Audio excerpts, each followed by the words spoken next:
Clear కట్‌గా ఎలా చెప్పారంటే మాకు కూడా నమ్మకం లేని టైంలో మీరు చూస్తూ ఉండండి పవన్ కళ్యాణ్ కింగ్ మేకర్ అవుతున్నాడు అని చెప్పేసని అన్నారు.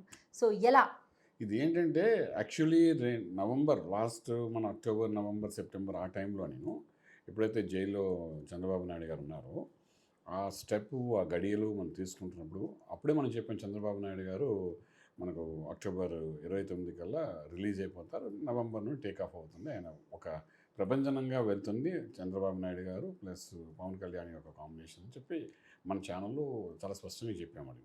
సో ఆ యోగము ఒకసారి స్టార్ట్ అయిందంటే ఆ యోగం ఎండింగ్ వరకు ఆ హైయెస్ట్ పీక్ ఒక యోగం అంటే ఏంటంటే ఆ యోగం కంప్లీట్ అవ్వాలంటే ఆ యోగం ఎండింగ్ వరకు వెళ్ళాలి.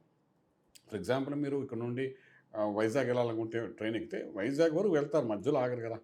వెళ్ళిన తర్వాత అది దిగిన తర్వాత మళ్ళీ మీరు రెగ్యులర్ యాక్టివిటీస్ స్టార్ట్ చేస్తారు. అలాగేంటంటే ఈ రాజయోగాలు ఏమైనా ఉంటే కొన్ని యోగాలు ఉన్నప్పుడు అది ఒక స్పీడ్లో వెళ్తున్నప్పుడు ఆ యోగం ఎండింగ్ వరకు ఉంటుంది.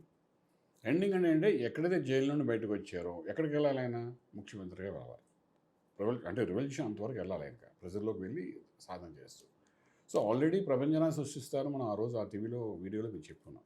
సో దాని ప్రభావం అన్నది ఈ యొక్క చంద్రబాబు నాయుడు గారు అనుకోండి, పవన్ కళ్యాణ్ గారు అండి ఆయన జాతకంలో మనకు కనిపిస్తుంది అనమాట.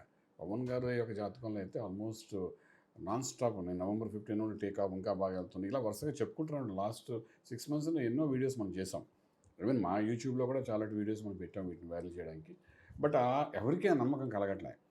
నిజం చెప్పాలంటే ఈ మధ్య ఒక ఛానల్లో మనం మాట్లాడుతున్నప్పుడైతే అంటే అంత బేసిక్‌గా ఏంటంటే సార్ ఇక్కడ ఆంధ్రాలో అంటే కొంతమంది రాజకీయ నాయకుల్లో కూడా వాళ్ళ ఇంటర్నల్ ఒపీనియన్ అంటే మేము పర్సనల్‌గా మాట్లాడినప్పుడు మాకు చెప్పే విధానం ఏంటంటే టీడీపీతో పొత్తు పెట్టుకోవడం కూడా కొంతమందికి ఇష్టం లేదు.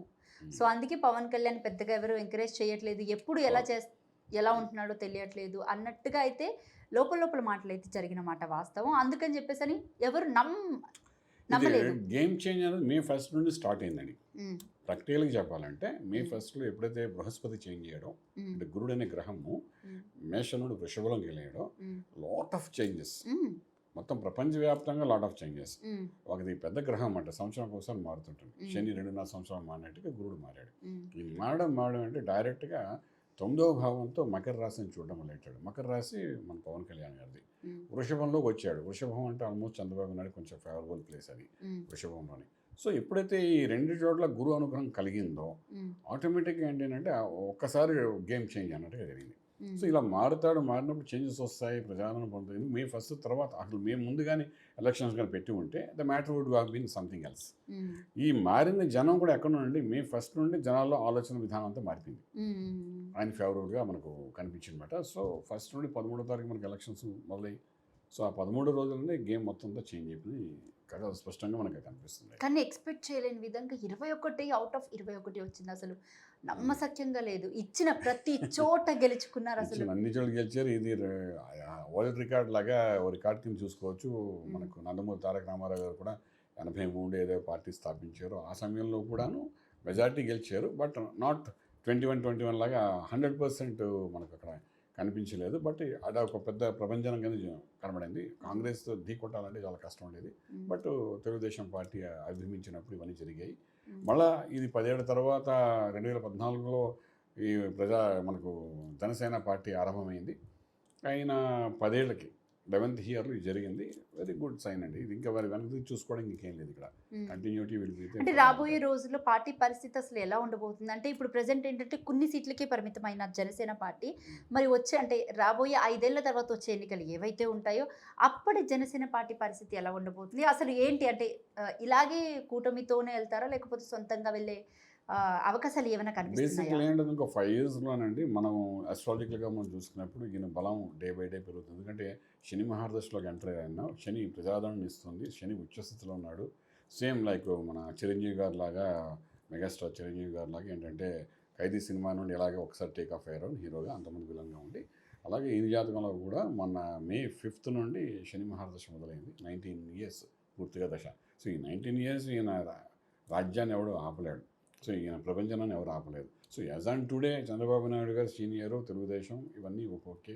ఆయనకు ఒక యోగం ఒక ఇంటలెక్చువల్ ప్లానింగ్ ఉంది. But within 5 years what ever the developments they do based on that వాళ్ళ యొక్క ప్రజాదరణతో ముందుకు వెళ్ళడం జరుగుతుంది. కాబట్టి డెఫినెట్గా స్టేట్లోని సెంట్రల్లో కూడా ఖచ్చితంగా జనసేన ఒక మంచి రోల్ ప్లే చేస్తుంది అని చెప్పడానికి అవకాశం రైట్. పిఠాపురంలో అయితే పవన్ కళ్యాణ్ భారీ మెజారిటీతో గెలిచారు. ఉంది. అసలు అది అన్ఎక్స్పెక్టెడ్ థింగ్ చెప్పాలి అంటే. కాకపోతే ఇప్పుడు ఎమ్మెల్యేగా గెలిచిన అంటే రాష్ట్రంలో ఇక్కడ మనకి కీలక పదవి రాబోతుందా? లేకపోతే అటు సెంట్రల్ వైస్‌గా ఏమన్నా మోడీ ఈయనకి ఒక కీలక పదవి ఏమైనా పట్టం కట్టబోతున్నారా? అసలు ఏం జరగబోతుంది అంటారు? అంటే పవన్ కళ్యాణ్ జాతకం ప్రకారం.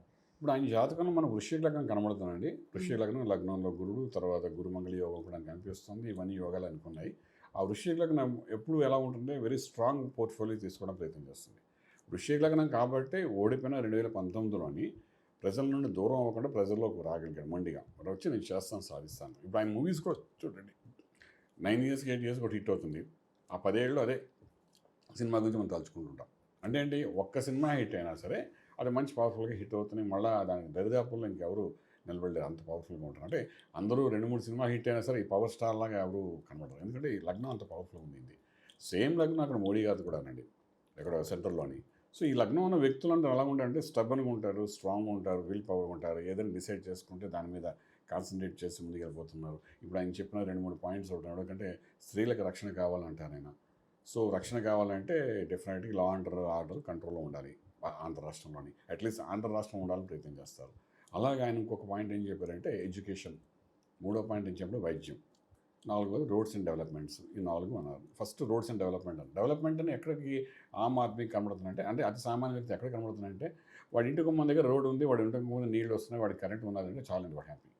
ఆ 3 ఇవ్వగలిగితే ప్రతి సామాన్య వ్యక్తి కూడా చాలా హ్యాపీ అయిపోతాడు.